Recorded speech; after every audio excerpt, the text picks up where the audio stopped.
Hello students. हम पढ़ रहे थे डायमेंशंस में हम क्या कर रहे थे? Application of the dimensions. ठीक है, तो हमने क्या पढ़ा अभी तक? हमने पढ़ा जो पहला यूज़ था उसका वो था कि एक फिजिकल क्वांटिटी है, उसकी जो सिस्टम यूनिट है वो हमें चेंज करना है, एक सिस्टम से दूसरे सिस्टम में कैसे जाएंगे। ठीक है, या फिर दूसरा हमने पढ़ा कि अगर कोई हमें इक्वेशन दी गई है, कोई फिजिकल रिलेशन दिया हुआ है फिजिक्स में, तो उसको चेक करना है कि वो सही है या गलत है। बट वो चेक सिर्फ इतना हो सकता है कि वो डायमेंशनली सही है या नहीं है। ठीक है, वो फिजिकली सही है या नहीं है उसके बारे में वो कंप्लीट इंफॉर्मेशन हमें नहीं मिलती है। ओके, अब थर्ड हम करते हैं as A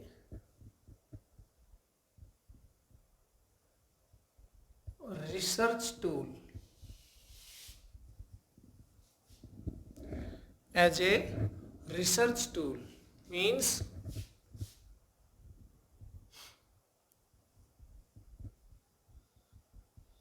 derivation of a physical relation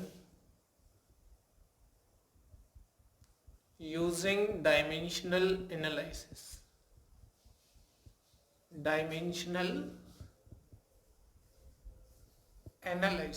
okay, मान लीजिए कि हमें ये पता है कि एक physical quantity in in other physical quantities पे डिपेंड कर रही है।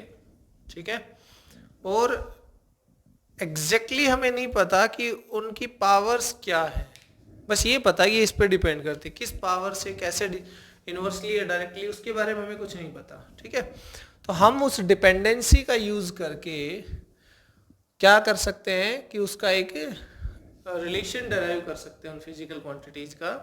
कंडीशन ये है कि वो जो डिपेंडेंसी है वो मल्टीप्लिकेशन फॉर्म में होनी चाहिए, और तीन फिजिकल क्वांटिटीज से ज़्यादा पे उसकी डिपेंडेंसी हो गई तो वो नहीं डेराइव हो पाएगा, क्योंकि तीन हमारे पास बेसिक है जो हम यूज़ कर रहे हैं, मास, लेंथ और टाइम। ठीक है, तो इसमें अगर लिखना चाहें तो लिख सकते हैं कि if we know the dependency of a physical quantity on other quantities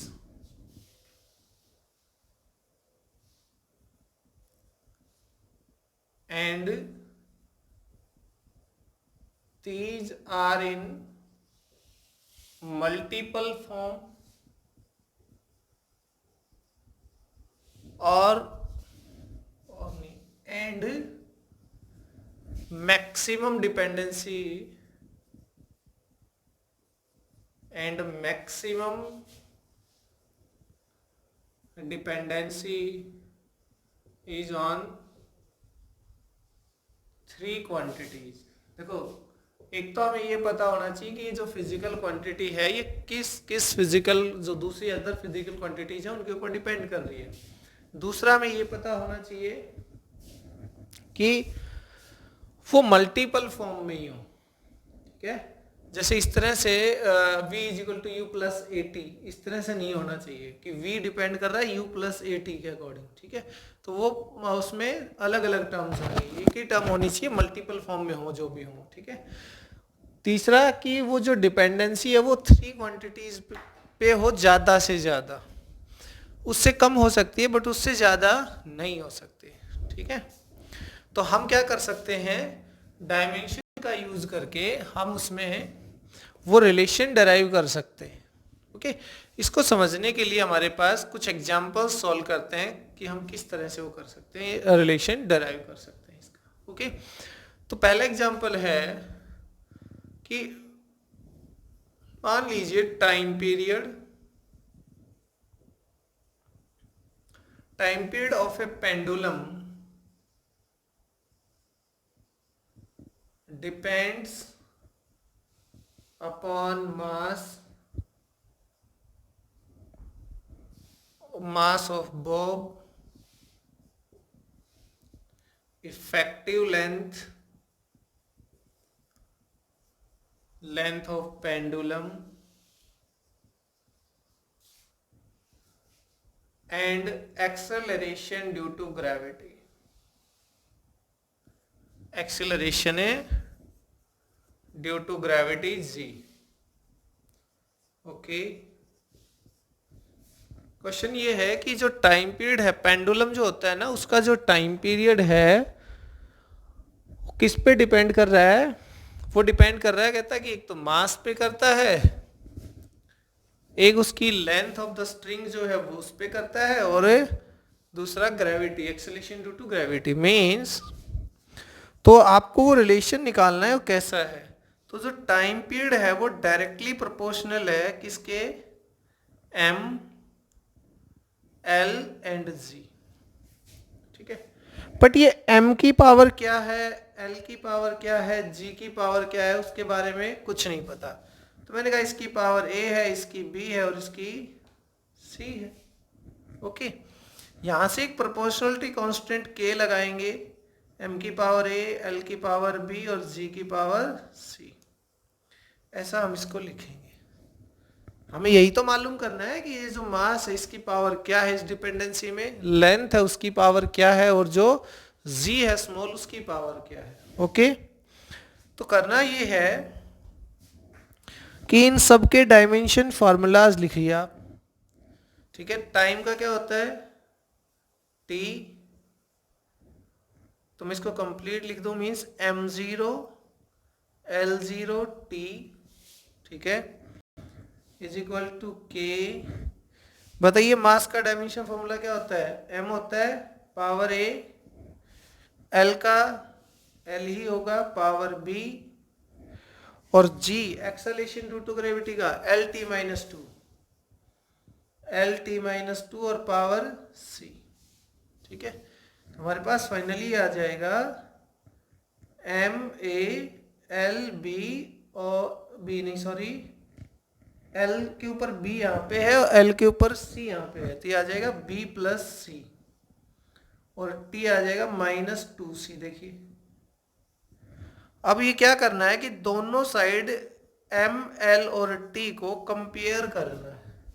comparing m, l and t on both sides, ठीक है। अगर इनको कंपेयर करते हैं तो देखिए इधर वाली साइड m 0 है, उधर वाली साइड m क्या है? a है। इसका मतलब a क्या आ गया? 0 आ गया।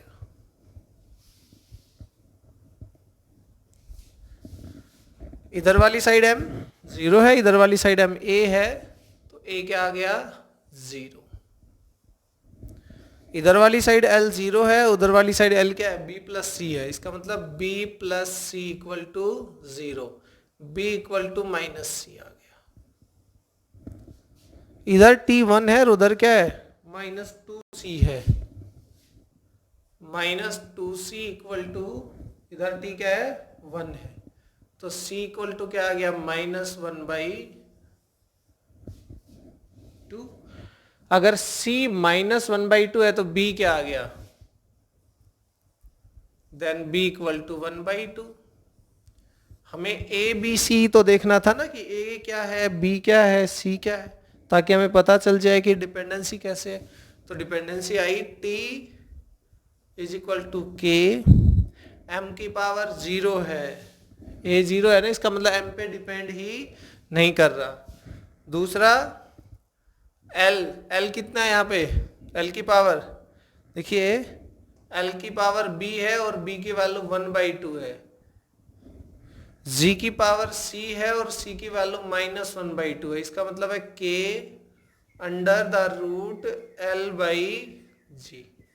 ये आ गया dimension formula for the time period of A pendulum. अब बात ये है इसमें कि ये जो k है इसका क्या? देखिए एक्चुअल में जो फॉर्मूला होता है ना, होता है t is equal to 2 under the root l/g, ठीक है, फॉर्मूला ये होता है। बट ये डायमेंशनली करेक्ट है, नो डाउट। तो ये जो k की वैल्यू है हमें लगाने की, अगर हमसे सिर्फ यही डेराइव करवाए तो हम इसको यही छोड़ेंगे। अगर वो क्वेश्चन में दे देता है कि k की वैल्यू यहाँ 2 पाई है तो 2 पाई पुट करेंगे और आंसर आ जाएगा।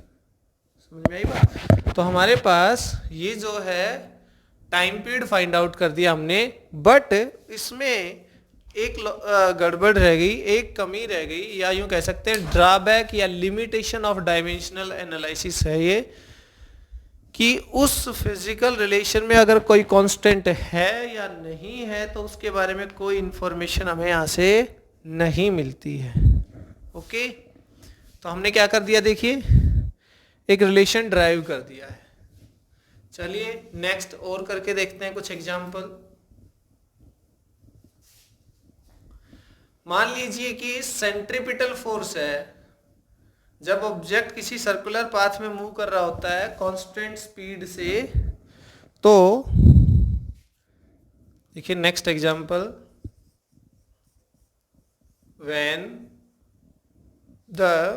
when an object orbiting in a circular path then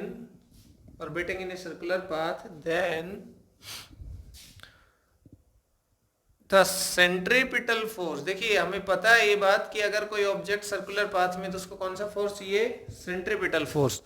then centripetal force depends upon the mass of object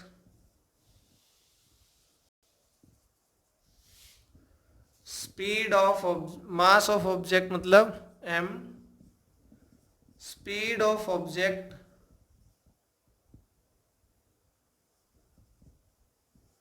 object की स्पीड क्या है v, ठीक है।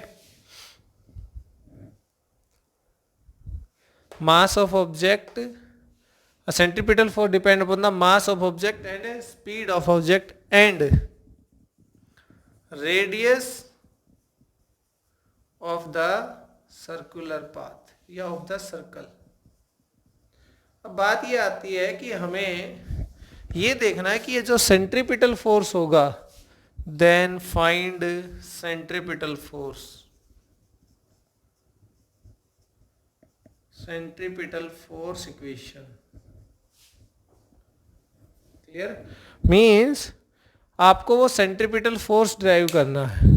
कैसे करेंगे, देखिए जो F है वो डायरेक्टली प्रोपोर्शनल M है, डायरेक्टली प्रोपोर्शनल मान लो V है और डायरेक्टली ही R है। इसकी पावर A, इसकी पावर B, इसकी पावर C।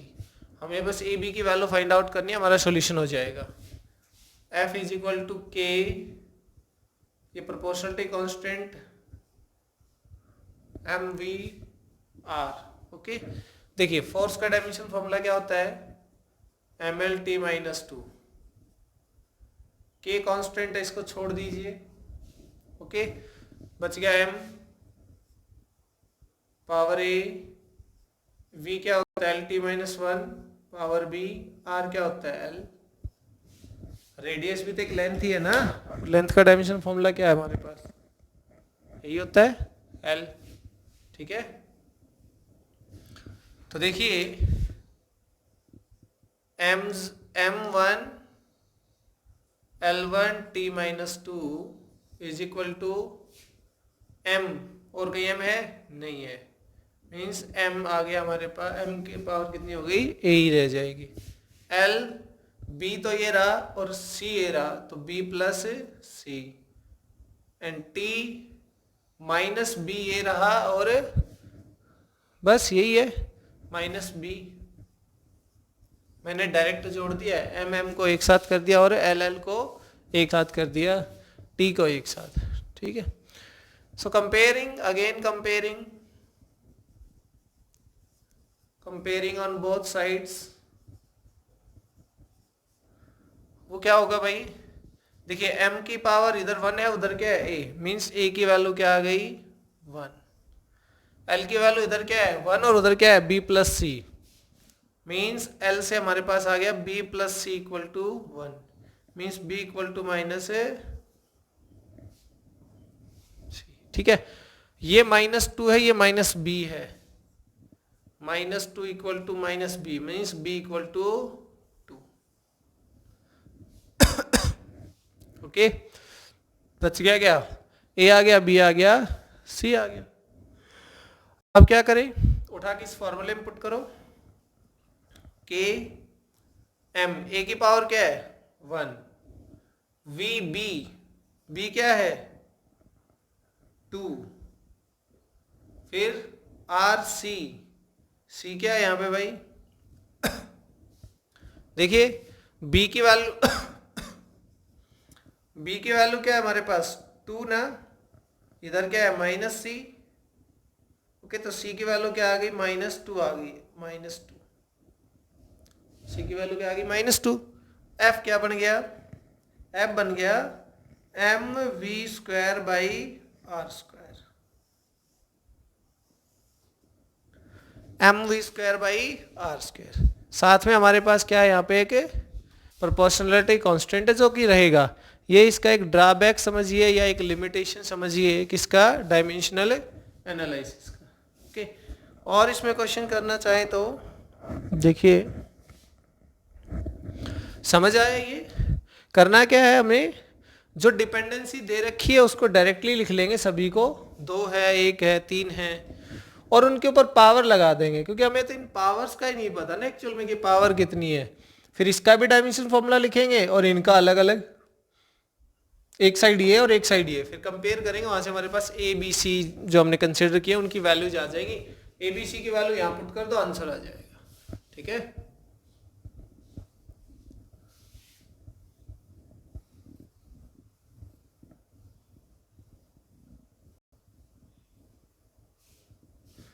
नेक्स्ट क्वेश्चन है,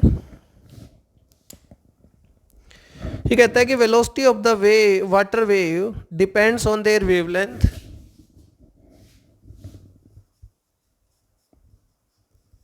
velocity of water wave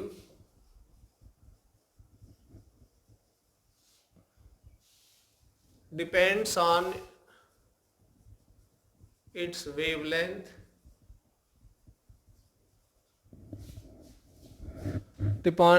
wavelength को लिखते हैं लैम्डा से, ठीक है, depends upon its wavelength, density of water, second है डेंसिटी ऑफ वाटर मीन्स रो की बात कर रहे हैं वो, okay, and acceleration due to gravity g, and acceleration due to gravity जिसको हम g बोलते हैं। ठीक है, तो ये इन फैक्टर पे डिपेंड करता है। तो कहता है कि वेलोसिटी का रिलेशन निकालिए इनकी टर्म में। ओके, देख लेते हैं भाई, वेलोसिटी क्या होता है हमारे पास, वेलोसिटी डायरेक्टली प्रोपोर्शनल हो जाएगा, उसने बोला लैम्डा पावर a लगा दो, उसने बोला डेंसिटी पावर b लगा दो, उसने एक्सेलेरेशन बोला c पावर क्या लगा दो, sorry acceleration due to gravity g है, c नहीं, पावर c आएगी। ओके, अब देखिए इनके डायमेंशन देखो, लैम्डा क्या है, वेव लेंथ है, एक्चुअल में है तो क्या लेंथ ही है ना, चाहे वेव की ही क्यों ना लेंथ हो, तो लेंथ है, तो हमें पता है डायमेंशन फॉर्मूला क्या आएगा, L पावर a, v क्या होता है एल टी माइनस, ये होता है ना v, एल टी माइनस, और डायरेक्टली प्रोपोर्शनल, यहां से हमारे पास क्या आ जाएगा, अच्छा डायरेक्टली को यहां हटाना चाहे तो हटा सकते, इक्वल लगा के k कर दीजिए, लैम्डा l पावर a। उसके बाद है डेंसिटी, डेंसिटी होती है मास अपॉन वॉल्यूम, देखिए मास होता है हमारे पास m और ये हो जाएगा L-3 उठा के, okay, mass upon volume means mL-3 power b, और acceleration due to gravity means acceleration ही है। ठीक है, अब इकट्ठा कर लीजिए इनको, m कितना है भाई b, l कितना है a तो यहाँ है, -3b यहाँ है और c यहाँ पे है, ये ना एल, और टी ना इसमें है ना इसमें, यहाँ पे सीधा -2c।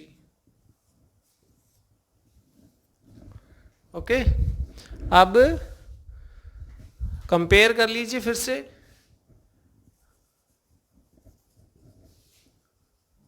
Comparing on both sides, तो देखिए m इधर है नहीं तो b क्या आ गया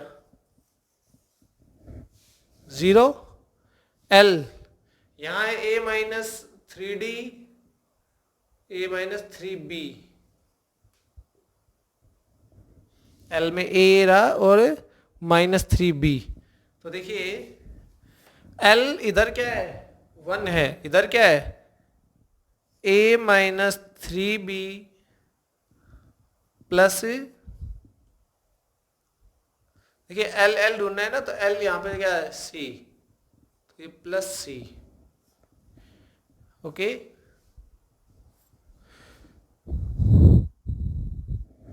क्लियर बात। तो हमारे पास एल जो है वो यहां से क्या आ रहा है, देखिए ये एल टी -1, एल जो है ये आएगा 1 के इक्वल, ठीक है। बी यहाँ पे क्या है 0, तो a + c = क्या हो गया, देखिए b यहाँ 0 आ गया तो ये तो खत्म, तो a + c = क्या आ गया 1, ठीक है। फिर उसके बाद टाइम के लिए इधर -1 है और इधर क्या है -2c, तो c आ गया 1/2 सेकेंड, सॉरी सेकेंड नहीं, c की वैल्यू 1/2। ओके, अब ये जो वैल्यूज उठा के ए बी सी की वापस से पुट करें तो क्या बन जाएगा हमारे पास,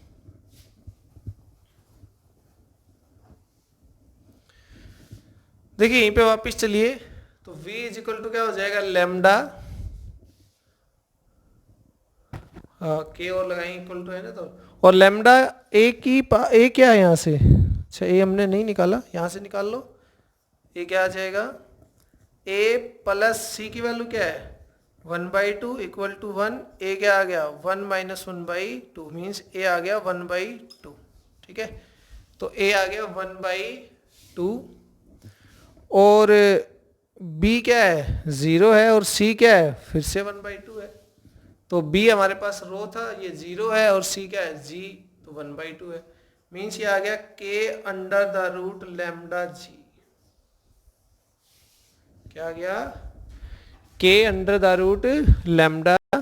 आ गया।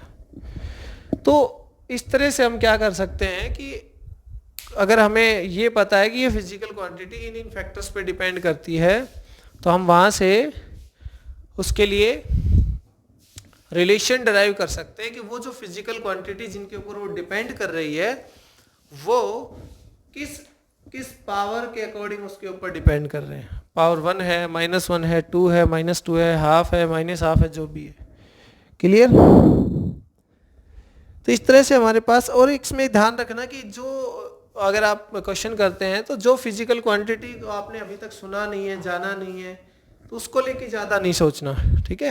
वो धीरे धीरे चीज़ें हमें आ जाएंगी, जैसे जैसे हम आगे बढ़ेंगे फिजिकल क्वांटिटीज आती जाएंगी, हमें उनके डायमेंशन फार्मूलाज भी पता चलते जाएंगे, क्लियर है बात। आगे हमारे पास है कि लिमिटेशंस ऑफ डायमेंशनल एनालाइज, हमने इसके जो 3 यूज पढ़े हैं उसमें हमने बीच बीच पे देखा कि उसके कुछ ड्रॉबैक्स भी आ रहे हैं कि वो एकदम परफेक्ट नहीं है, ठीक है, कुछ कमियां उसके अंदर हैं, वो क्या क्या है वो उनके लेके हम डिस्कस करते हैं। देखिए एक तो ये है कि ये जो डायमेंशन का यूज हम कर रहे हैं उसमें हमारे पास अगर किसी का डायमेंशन दे दिया जाए, ठीक है, तो वो डायमेंशन देख के हम ये नहीं बता सकते, डायमेंशन फार्मूला देख के हम ये नहीं बता सकते कि ये किस फिजिकल क्वांटिटी को रिप्रेजेंट कर रहा है, क्योंकि ये यूनिक नहीं है। देखिए कैसे,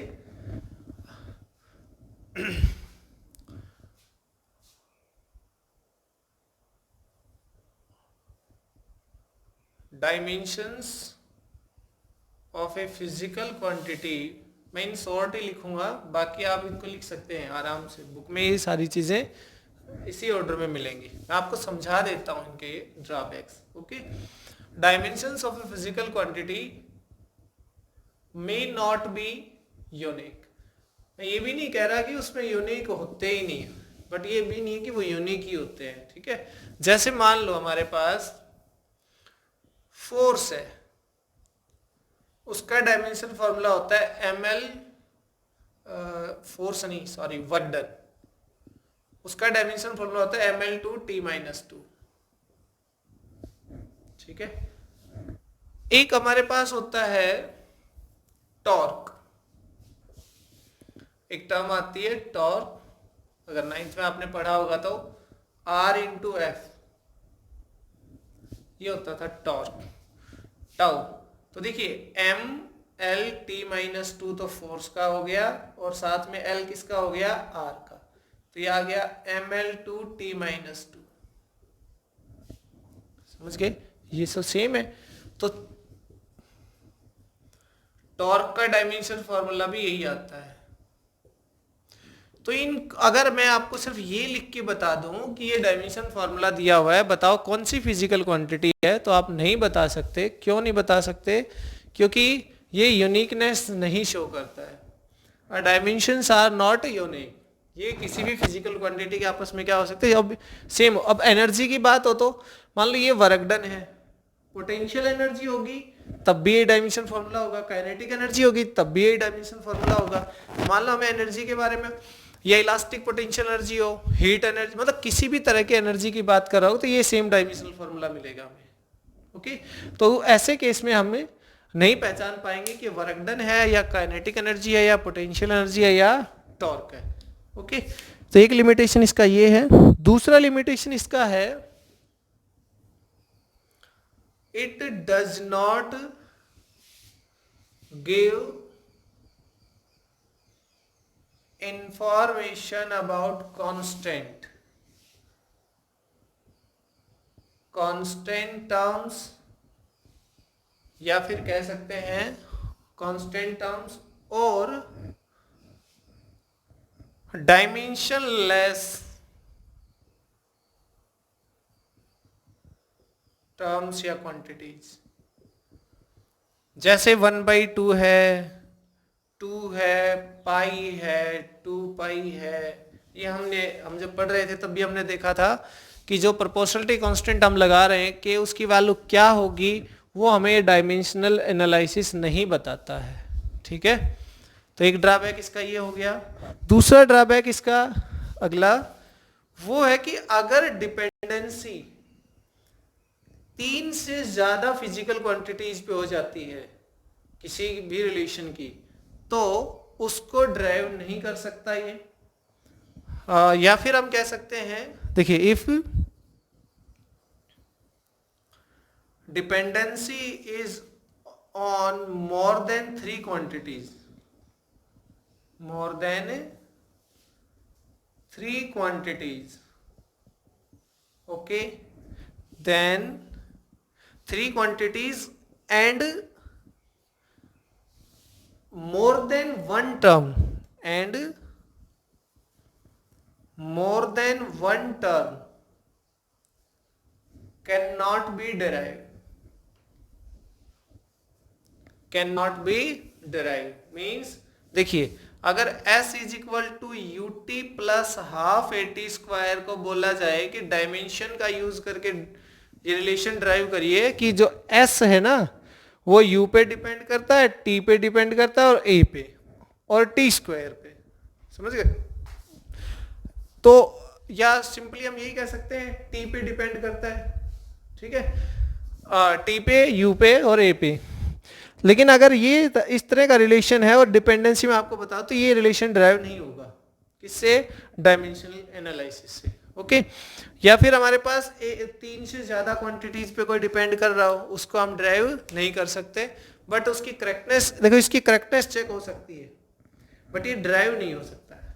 ठीक है, 3 से ज्यादा पे डिपेंड करने वाले की भी करेक्टनेस चेक कर सकते हैं, बट वो ड्राइव नहीं हो सकता है। ठीक है, उसके बाद इसमें कहता है कि एक ऐसे कोई फिजिकल क्वांटिटी हो जिसमें कि कुछ एक जैसे डायमेंशन वाली क्वांटिटी पे डिपेंडेंस हो। जैसे मान लो हमारे पास frequency of wave, frequency of wave ये डिपेंड करता है डी एल, ये डी अलग है देखिए, यानी कि एल और ये डी, ठीक है, और इनटू वी, ऐसा कुछ ही फॉर्मूला होता है हमारे पास, ठीक है। इसको भी हम डेराइव नहीं कर सकते कि एल और डी एक ही चीज है, ये इनका डायमेंशन क्या है, एल ही है, डी का भी और एल का भी, ओके। डी भी लेंथ है और एल भी लेंथ है ऐसे में, तो इस तरह से, बट ये लेंथ अलग है और उस फॉर्मूले के अकॉर्डिंग, और ये डी लेंथ अलग है, ओके। तो हम इसको डेराइव नहीं, मीन्स एक ऐसी कोई फिजिकल रिलेशन जिसके अंदर जो टर्म यूज हो रही हैं वो टर्म दोनों अलग अलग हैं, बट उनके डायमेंशंस क्या हैं, सेम है, तो भी हम उसको क्या नहीं कर सकते हैं, उसको ड्राइव नहीं किया जा सकता है, ओके।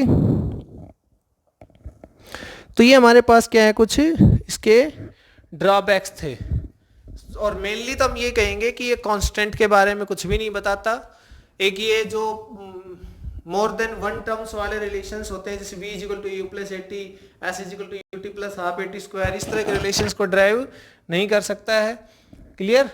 और एक जो यूनिकनेस वाली प्रॉपर्टी है कि अगर हमें डायमेंशनल फार्मूला दिख जाए या डायमेंशनल फार्मूला दे दिया जाए, ये पूछा जाए कि कौन सी फिजिकल क्वांटिटी है, तो जरूरी नहीं है कि वो एक के लिए ही यूज हुआ हो। अगर मैं कह दूं कि ये वर्क डन, नहीं, ये तो टॉर्क का भी होता है, क्लियर।